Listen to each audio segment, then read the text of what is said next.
Hi, boys and girls. It's Storyteller Tammany. I'm back.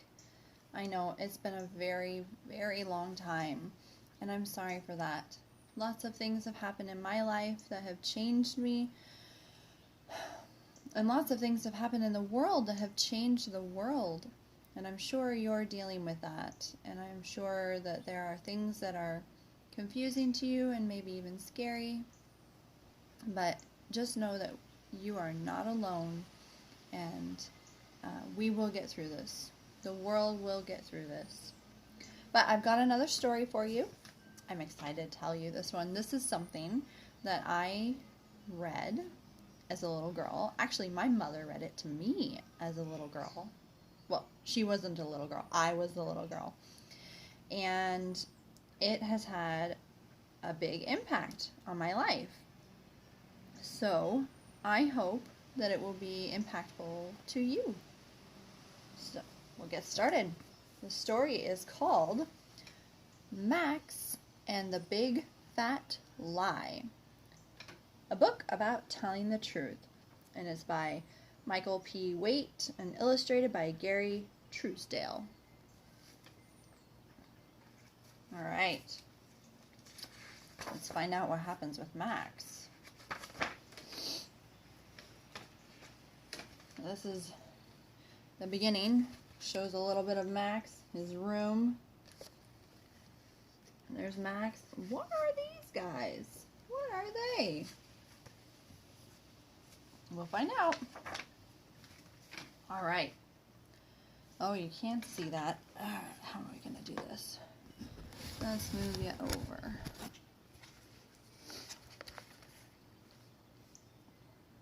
Yeah.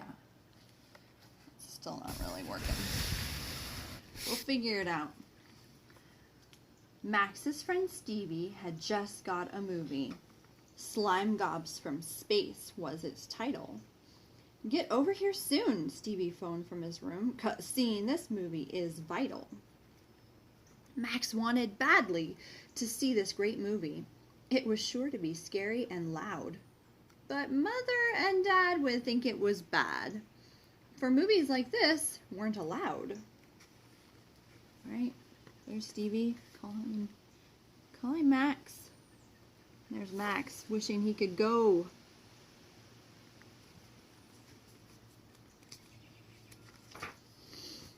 Max did his best to think up a plan. He thought till his eyeballs were sore. And as he was thinking and painfully blinking, somebody knocked on the door. Max quickly jumped to his feet in surprise, for in through the door walked a fellow who was short as a stump and equally plump. What's more, he was purple and yellow. Good day, my dear chap, said the short, plump creature. You're caught in a fix, I'll agree.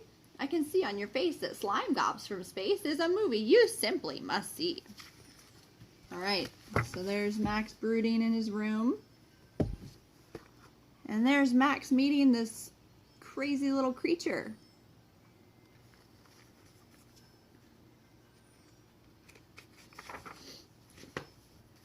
My name is Sir Fib, and I think that you'll find my services tend to be handy. Please do not question, just take my suggestion. A wee little fib would be dandy. Go tell your mother you're going to Stevie's, but change the show's title a bit. Pokey the cow is a flick she'll allow. Now, go do your stuff. This is it. Alright, so this guy is a fib. That's what he calls himself, a fib. You know what a fib is? It's a tiny lie, but no lie is too tiny to get you in trouble. Let's find out what happens. Of course, Max's mother was truly delighted. Pokey the cow would be swell. It sounded so good that if Stevie's mom could, the two moms might watch it as well. All right, there's her thought. She's like, oh, well, we'll just all watch the movie together. What's going to happen? This was a shocker to poor little Max. He hurried upstairs nearly crying. If Mom came along, the whole plan would go wrong, and Max would be punished for lying. Oh, yes. Yes, any parents out there, they know you're going to be punished for lying. Sir Fib looked disturbed as he listened to Max. He said, "This one's too big for me, but I have a friend for whom I can send. He'll know the answer. You'll see." All right, so Sir Fib has an idea. What do you think's going to happen? So he opened the door and he whistled a note. It took just a second, not more, for a tall, lanky guy with a dark, shifty eye to quickly slip through Max's door. Oh, this guy looks scary, guys. Oh my goodness. What is gonna happen? "Yo, kid," said the guy. "I'm Cleaver Deceiver, and Fib here has told me your story. I've got what you need, and I think you'll agree that deceiving should wipe out your worry. Go tell your ma that you changed your mind, and you're gonna play baseball with Stevie. She'll fall for the trick, then go watch the flick. It works every time, kid. Believe me." Oh man, this guy's slick. He thinks he's so cool. He thinks he's got it all put together. I don't know. Max hurried off with his new, improved lie, which Mother believed right away. She showed not a doubt, but when Max turned about, she had something awful to say. "Since you'll be playing with Stevie Malone," Mom mentioned while feeding the cat, "his mother and I could just visit a while. I've been meaning to stop for a chat." Oh boy. That doesn't help Max at all, does it? Max felt quite ill as he slithered upstairs. This was a problem indeed. If Mother dropped by, we'd be caught in his lie, which was growing as fast as a weed.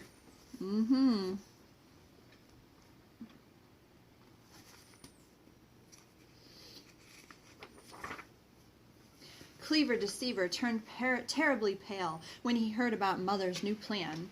"She's a foe I can't beat," he cried in defeat, "but I know a fellow who can."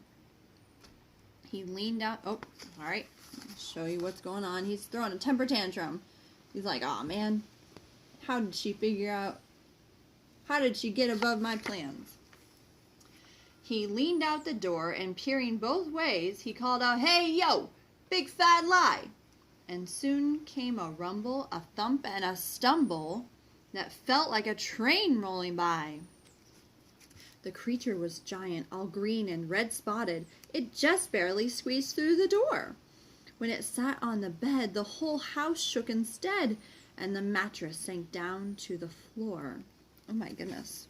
This guy is too big for my britches. He's too big for my house. He's huge. Oh boy. Think he can convince the mom? "So this is the kid with the problem," it said, "a problem that I'll take away. My name's Big Fat Lie, and I'll tell you why. It's because I know just what to say." Oh, he thinks he's big bad stuff. Look how much he's shaking that bed. So big. "Go tell your mother that Mrs. Malone has got the Mongolian measles. Their phone's disconnected, her toe is infected, and the house was just treated for weasels. Tell her you'd much rather pedal your bike than have your mom give you a ride. Then she won't know where you boys really go, watching the slime gobs inside."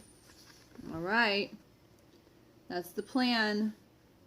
Do you think we can do it? Do you think Max can pull it off? Plodding his way down the stairs, Max recited. He practiced his new big fat lie. His kneecaps were shaking, his stomach was quaking, but he had to give it a try. Yeah. He's like, "Can I remember everything that I'm supposed to remember? This is getting too big for me." "Mother," he said as he tried to stay calm, "I fear there's been complications. Mrs. Malone is no longer home. She's gone off to visit relations. Their phone's disconnected, their poodle got sick, and their house was attacked by a shark. So Stevie and I have just changed our minds. We're going to ride bikes in the park." He doesn't sound so confident anymore, does he? And what about Mama? What does she think? I don't think she's buying it. All right. Whew. Oh, did I miss something? Okay, well, I guess she bought it. So Stevie had already set up the movie. By the time Max snuck up to his room, they pulled down the shade and built a blockade, and the room was as dark as a tomb. Do you know what a tomb is? It's a place where they put dead people. So there's his room. They're watching slime gobs from space. Each time he heard talking or someone's shoes walking, Max thought for sure he'd be caught. He was such in a worry, the movie seemed blurry. It wasn't such fun as he'd thought. Oh, he's not even enjoying the movie. He's such in a panic. Look at that. Stevie's like, this is great. And Max is like, I don't know. I think I'm out. Max thought he felt someone's breath on his neck. So he turned and he got a surprise. It was Sir Fib and Cleaver, that clever deceiver. But the breath that he felt was the lies. Oh my goodness, they're all there with him. They're just sitting there enjoying the movie, bothering him. After a while, he could take it no more. He jumped to his feet in a panic. He raced his bike home, but he wasn't alone, for the weight on his bike was titanic. Okay, so he jumps out of the room. He leaves, gets on his bike. This is what he feels. Oh my goodness, all those monsters on his bike. On the back of his bike was Sir Fib and Deceiver, and heavier still was the lie. Whatever you do, said the lie, turning blue, don't look your mom in the eye. Tell her you were attacked by a tiger and trapped in a telephone booth.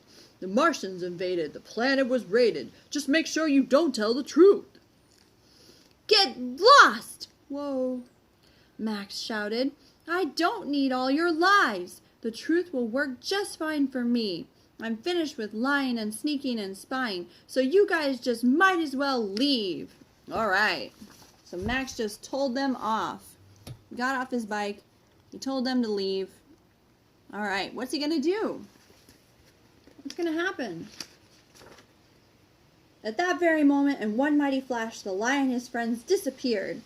Max felt more relieved than you could have believed, for now Max's conscience was cleared. All right, so they all disappeared. Nice. Look at that. Max told his mom of the lies he'd made up, how he'd been sneaky and bad. He said he was sorry and she needn't worry. He learned from the lesson he'd had. All right, there's Mom, and Max is confessing. He's talking to his mom and saying, I did a bad thing, and I'm so sorry. Mom never did let Max go see slime gobs, though once in a while he still taunts her. But Max doesn't lie, and we all know why. A lie is like a big, ugly monster. All right, so see, the trust has stayed, the trust between them has stayed or been built up because he told her the truth. He told her that he made a mistake and lied. All right, so then it says, the Lord detests lying lips. Do you know what detest means? Detest, it's like hate. Yeah, that's probably the best word. The Lord detests lying lips, but he delights in men who are truthful. Delights is like enjoys, is happy with. So the Lord detests lying lips, but he delights in men who are truthful. Proverbs 12:22. So here we go. There's the verse. There's the monsters trying to get at him, still bothering him. Max isn't having it. And I believe that is the end, my friends. I hope that you are all doing well. I hope that nobody is sick. I hope that you're enjoying the beautiful sunshine and the breeze and the weather. Actually, wherever you are, I hope you're enjoying life. And I look forward to our next story time. Bye-bye, boys and girls.